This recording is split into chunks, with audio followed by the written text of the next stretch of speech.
What's up, guys? Welcome to another video, and today I'm just out here just on the road actually getting some errands done, and I figured let me share something that I had on my mind for a couple of days about daily drivers. And before we start, guys, thank you so much for clicking on this video. Don't forget to like and subscribe if you want to see more videos like these and much more. Again, thanks for your support. Now let's get to it. For a daily driver, it is within its name, right? A car that you drive pretty much daily. So in my opinion, there are three features about a car that you need to have a great daily driver. The first one will be comfort. In the end of the day, if you're driving all over the place, getting stuff done, you want to be comfortable in the end of the day. Even if you have an engaging vehicle, you still want to have a sense of comfort when you're cruising those long trips.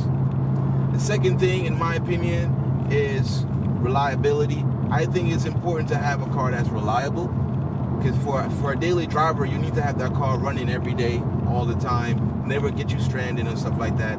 Surely there are some exceptions. In this particular video, I'm talking about the things that we can control, like, for example, preventive maintenance, certain modifications that could actually make your car worse. And last but not least, fun. You want to have a car that is fun. You want a car that be enjoyable.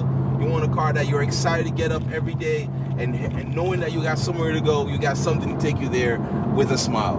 So yes, with that in mind, let's get down to it. These mods I'm going to share with you, these are the things that I highly recommend you do not do on your car. If you want to do it at your own risk. But in my opinion, I think it's a terrible idea to have that on your daily driver. And then there's going to be a last mod that, in my opinion, I think it's actually 50-50. And you tell me in the comments below if you think it's a great mod to have as a daily driver, or it's just completely, crazy or idiotic or dumb, whatever the case may be. But let's get down to it. So the first mod, in my opinion, is lowering your car. What you should not do when you're lowering your car is slam it. Basically, slamming it is like having it all the way down when you're all the way cambered out. It's ridiculous. It looks insane. I get it. That's part of the car culture. I actually understand and I embraced it in a sense, but at the same time, as a daily driver, a terrible idea. I mean, if you live in a place like Atlanta, in Atlanta like me, there's a lot of hills, there's a lot of speed bumps, and there's a lot of potholes and stuff like that. So you driving a car completely slammed, you're risking of having any serious damage to your suspension, to your rims, especially if you got some nice expensive rims. You're gonna wear out your tires prematurely and unevenly. And when I say the thing is bottom out, that comfort is non-existent.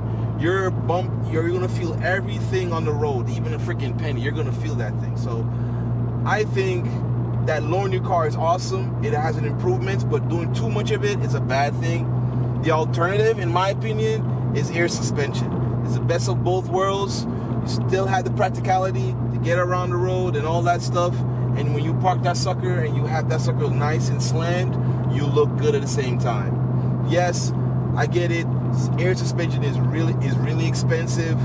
But if you're willing to have if you're willing to have your car to look really good, but also try to maintain comfort, I think it's a great investment for your daily driving car. The second mod is the exhaust. Now, the exhaust, in my opinion, is one of the best mods you could ever do to your car, mainly because you're able to hear the car respond to you. It sounds amazing. With the right exhaust, you might have the best fun the best experience in your life. I don't know if you guys saw that. That's speaking of exhaust, I just heard that one. That's a GTI, and he has a pretty good exhaust. But anyways, so in my opinion, exhaust is great. It's great. It's a great mod to have. It wakes up the car, and you feel more engaging with it. Having the type of exhaust may alter your experience with that mod. For example, in my opinion, straight pipe. Straight pipe, pretty much 100% flow, no restrictions, all the way from the exhaust manifold all the way to the muffler tips, right? Or the exhaust tips. The problem with that is drone. Drone, especially on certain cars, is terrible, obnoxious, annoying, and you can't even have a good conversation. It's just terrible. In my opinion, I think it's one of the worst thing you can do to your car, especially as a daily driver. If it's like a track car, you're doing some dumb stuff with it, something that you're not really gonna drive every day, great. But as a daily driver, especially in those long road trips, trust me, you're gonna get tired real fast. I promise you. So my alternative, just get a good exhaust. You could get any kind of exhaust, range from say $400 all the way to like $3,000. It depends what your preference is and your budget. But I'm telling you guys, get a decent exhaust. I've already shared with you guys the type of exhaust I have, which right now is a great setup. And if you're curious about that, I will leave a link so you can see exactly what I was talking about. The third mod is fixed racing seats. Now, I love racing seats. They look awesome. They look really good. The problem is, as a daily driver, bad idea. I'm telling you guys, it sucks. In my opinion, you sit on that racing seat and you're just going to work or even road trip or just random stuff. It sucks because it hurts your tush. Your ass is gonna hate you for this. I promise you.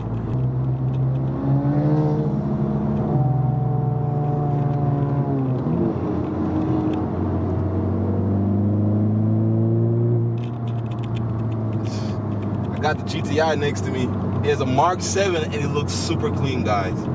Man. The fourth mod is a vented hood. In my opinion, vented hood, another cosmetic, and it actually has its function to keep the engine cool. But at the same time, guys, it's impractical for a daily driver. One of the main issues with vented hood is that water can get inside the engine bay and water can get into areas where it should not be. So that might be an issue for you guys. Again, and a lot of guys get the vented hood just for the cosmetic. It probably doesn't really have any function. It doesn't really help keep your engine cool, and that's fine. You know, if you want a car to look badass, go get it. But the fact that you can have water and stuff fall into the engine bay, in my opinion, I don't think it's a good idea to have for a daily driver car. For the fifth mod, in my opinion, even though I don't have a manual, the fifth mod would be a stiff clutch. Now, when you have like a stage 3, stage 2, stage 3, whatever clutch you have, I know that there are new clutches now that actually have that creature of comfort, which is super awesome. I love the fact that they do have that. But at the same time, having a stiff clutch, to have a stiff clutch in the traffic really sucks. I'm telling you, I've driven a car with a stiff clutch on it, and I'll probably say after a couple of trips, my left leg is freaking sore. It's great for an uneven leg workout, but I'm telling you guys, it's not worth it. You're actually gonna start hating to drive the car in traffic because of that. Because especially when you're doing a little crawl back and forth, stop and go, all you're doing is first and second. That's a constant pumping on your legs. Like, that freaking sucks, in my opinion. So, as a daily driver, no, don't. I think it's a bad idea to have a stiff clutch. I think it's a bad idea to have a very stiff or harsh clutch when you're driving a daily driving car, when you're daily driving your car. Great for racing, great for the high horsepower, stuff like that, but nope, I wouldn't recommend it if you want to drive that car every day, rain or shine. Now, the bonus section, guys. For this part, I was kind of on the fence, mainly because I have a spoiler extension, which is just 100% cosmetic.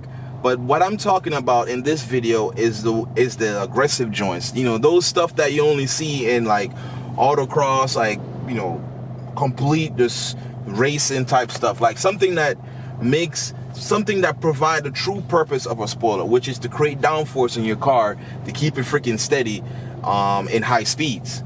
Now, a lot of guys a lot of car enthusiasts will go ahead and buy these spoilers and put them on their car, and probably would never get to that level, or never put their car in that kind of level for it to require that kind of downforce. And I get it. In the car community, sometimes it's more about the looks than the experience. And I get it. Some guys will get these ridiculous, will invest in ridiculous type of spoilers just because it looks badass. That's fine. Get what you like, guys. But in my opinion, as a daily driver, I think it's a waste of money. I think you're wasting your money on that. I'd rather you put it on your project car where you know you're gonna be on the track. You're gonna try to hit those times. I'd rather spend my money where I could get something out of it instead of just simply have it to talk as a conversation piece. That's just me. And yeah, that's pretty much it, guys. These are all the mods that, in my opinion, you should not have for your daily driver. And with that, guys, thank you so much for watching. Don't forget to like and subscribe to my channel. And I cannot wait to see you guys in the next video. Peace.